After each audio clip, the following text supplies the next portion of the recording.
So Shane and I go way back via email because in probably 2009 I was at GA at Texas A&M trying to get my brother pressed a scholarship, and so I was emailing out, mind you, his highlight tape from Butler County Junior College. This was before Huddle, and I emailed probably 150 people, and the guy that responded back the quickest was the UNLV GA, Shane Steichen, and so I never forgot that. Always stayed in touch. Our kind of time in the NFL mirrored each other. When I was in Miami, he was in Cleveland and San Diego, and so our journeys kind of became the same as quarterback coaches in this league. And so we've had lunch many times over at the JW Marriott over the last 10 years, and so very happy to see Shane get this opportunity.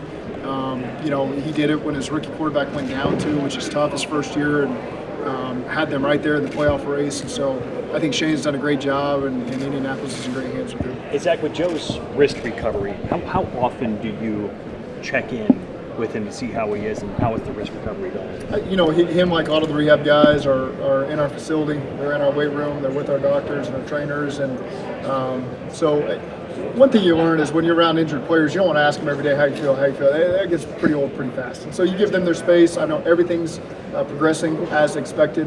And so, as well as anybody over my 6 years here, I've made a lot of errors making proclamations about injury timelines. And so all I can say is that it's progressing as expected. He's doing really well. We're excited about this offseason with Joe. And once we get closer, we'll have a better idea. This was your first offseason in a while where you had to replace a handful of coaches. I can't imagine maybe that's fun, but is there a sense of excitement of just getting new faces in the building, like the pass game coordinator who looked really great with Dallas, like first hire? Yeah, it's a great question because you're right. We feel like we have not had to make many hires over the last 3 years. This year it felt like we had to make 100 hires, even though I think it was just a couple.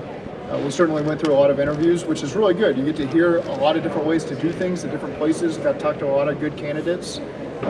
Ultimately, we're able to promote some people within our staff that were deserving of the opportunity and more than ready for the roles. And then you get to go hire some different roles like the pass game coordinator, Justin Scotty, and some of the quality control roles that we have. So you're always excited for the interview process. We came out on top with some really good candidates. You're exhausted with the interview process at the end of it and ready for it to be done. But I think that we really added some really quality people to our staff. They're going to help us continue to grow and evolve.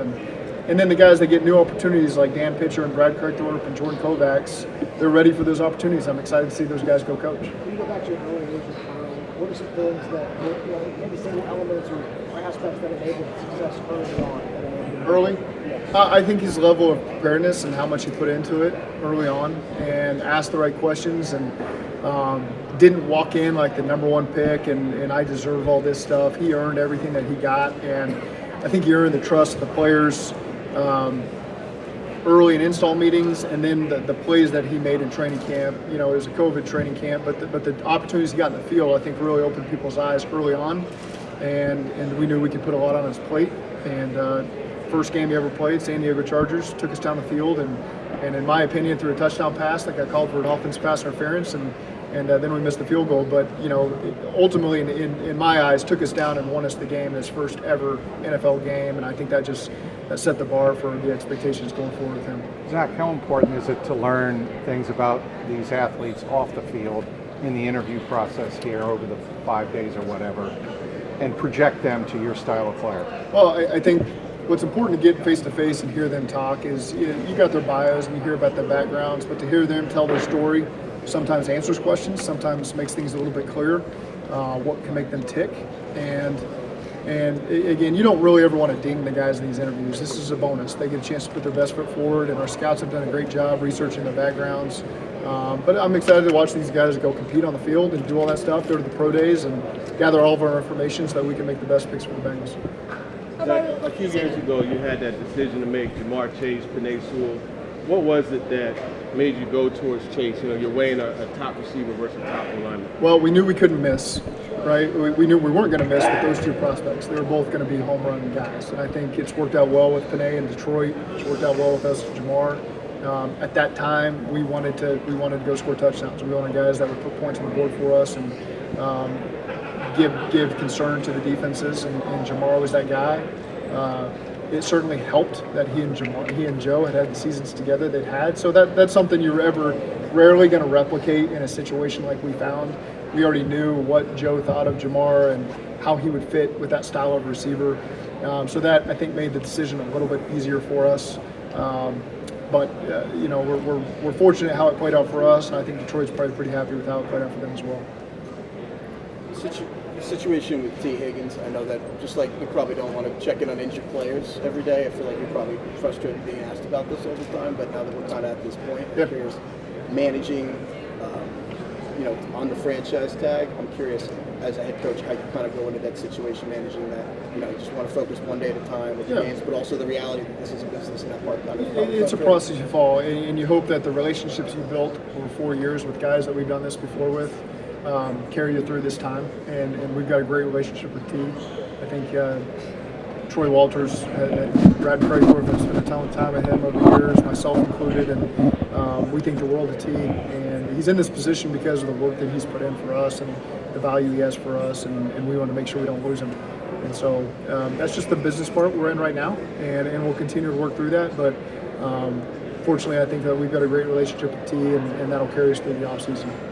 A young guy like Jordan Battle, how much would you say that his importance was down the stretch of the season for the defense? Yeah, I think you saw Jordan Battle's role continue to increase as the season went on, and he got more comfortable. Early on, he was playing special teams and a little bit of defense, and then he became a starter on our defense. And I think that his ceiling is much higher than even what we saw. I think now he's going to go into year 2 and have a chance to be a lot more comfortable, be a lot more vocal. Those are the traits that we see from Jordan. Just St. Thomas Aquinas leader, Alabama leader, and now at the Cincinnati Bengals, we expect him to be a leader. And so that'll be part of his involvement as he continues to play. But we have really high expectations for Jordan.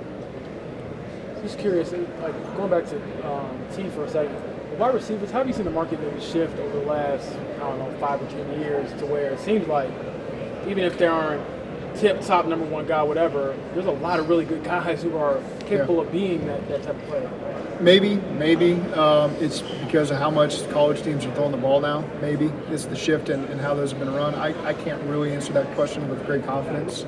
There's a lot of them around the league. It seems like every week you got guys you got to worry about, and even second, third, fourth guys that are really good. And I can't drill down why that is, how it's different over the last 10 or 20 years. But there's a lot of really, really good receivers that you got to be concerned about in this league. Zach, what's the big challenge of evaluating running backs? With that previous question in mind, what's the big challenge of evaluating a running back and making sure he fits in your system? Well, there's certain things you're looking for in your running back room. It doesn't always have to be from one running back. You're looking for guys that can carry the load on first, second down. You're looking for guys that can be threats coming out of the backfield. You're looking for guys that can pass protect. You're looking for guys that can do all 3 of those things. So it doesn't always have to be one guy that can do all that. You can piece it together. And we've done that in the past before. And so I think that as you look at all the running backs that are available in the draft, we'll consider all that stuff as we figure out where we want to go with our room. Zach, you mentioned Jordan, his growing leadership. What do you see from all the Alabama players who come out, and it seems like they kind of just know the NFL a little bit more than some other rookies? I think their seasons have been longer than most teams because they've typically played in the playoffs. I'm trying to rack my brain right now and think who we got from. We had Jonah, Jordan. Who else do we have from Alabama right now? I'm sure there's a couple others. But I think those guys, the way Coach Saban prepared them, the way that they practiced, they played against the best competition in practice and in that league. And we're ready for a long season. And so we've always seen guys that really right out the gate have been prepared for it. Obviously, there's a lot of learning curves they got to go through at this level, but those guys have always done a good job for us. With Joe Burrow, back when you were going through this process, what were some of the things that made you know, like, this is the guy to be my franchise? I think every person you talked to that had surrounded his entire life described him that way. And, there was no negativity around him whatsoever. Weaknesses, don't know that there really were any. You just kept seeing all the positives and the way he carried himself, the interactions we always had with him, just reconfirmed what we thought. And so I think pretty early in the offseason we knew where we were headed and felt really good about it with no regrets. Were there anything when you interviewed him, like was there anything that stood out to kind of read? I think, when we met with him here, myself and Duke Tobin and Mike Brown was in that meeting, and Mike's not in these meetings. That's probably the only one he was maybe ever in since I've been here. the way that he presented himself in front of a head coach, a general manager, and an owner, very comfortable, and that's just him. He's very confident with the work that he's put in and who he is as a person, and he's just got this genuine way about him where he's not trying to be something he thinks he's supposed to be or what people expect him to be. He's just him. And I think you saw that in that very first meeting. And so that really, again, just confirmed everything for us that he's as genuine as we hear he is. And he's been that every step of the way for us. Is that it? Okay. Thank you all.